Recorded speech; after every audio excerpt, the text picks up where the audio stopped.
గురువుల వద్ద సేవలు అందించుకున్నటువంటి సేవలు పొందినటువంటి వ్యవహారంలో కూడా ఆయన పెద్దవాళ్ళతో కానీ చిన్నవాళ్ళతో కానీ వ్యవహరించిన తీరు కూడా ఒకే రకంగా స్థితప్రజ్ఞత కలిగే ఉంటుంది. వాడు పెద్దవాడైనా అలాగే గౌరవిస్తారు, చిన్నవాడైనా అలాగే వాళ్ళ నుంచి తాను ఏ సేవలు అందుకుంటూ వారు గౌరవించే పద్ధతిలో గౌరవిస్తూ ఉంటారు.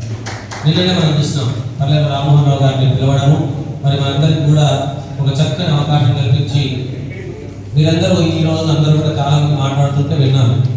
ఇన్ని రోజులు ఇన్ని సెషన్స్ అంతా ఒక అయితే రామ్మోహన్ రావు సార్ని పిలవడము, వారి ద్వారా మన ప్రజా వైభవాన్ని మహావైభవంగా అందించడం అదొక గొప్పనైన విషయం అంటూ మరి వారి గురించి ప్రస్తావించారు. మరి వారి వెనక ఉన్నటువంటి రాజన్ సార్ మర్చిపోతే ఎట్లా మనం ఇలాంటి సౌజన్యమూర్తులు ఉండడం వల్లనే అలాంటి మహానుభావులు ఈ వేదికకు రావడానికి అవకాశం ఏర్పడింది.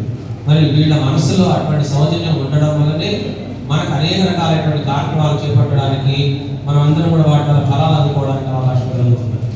మరి అటువంటి వారికి మీ సూచనలు సలహాలు వారి పర్సనల్ నెంబర్కి మీరు పెడితే కనుక వాటిని వేడిది వేసుకొని వాటి ద్వారా ఇంకా అందమైనటువంటి మంచిమైనటువంటి పనులు చేయడానికి ఎప్పుడు కూడా సిద్ధంగా ఉంటారు.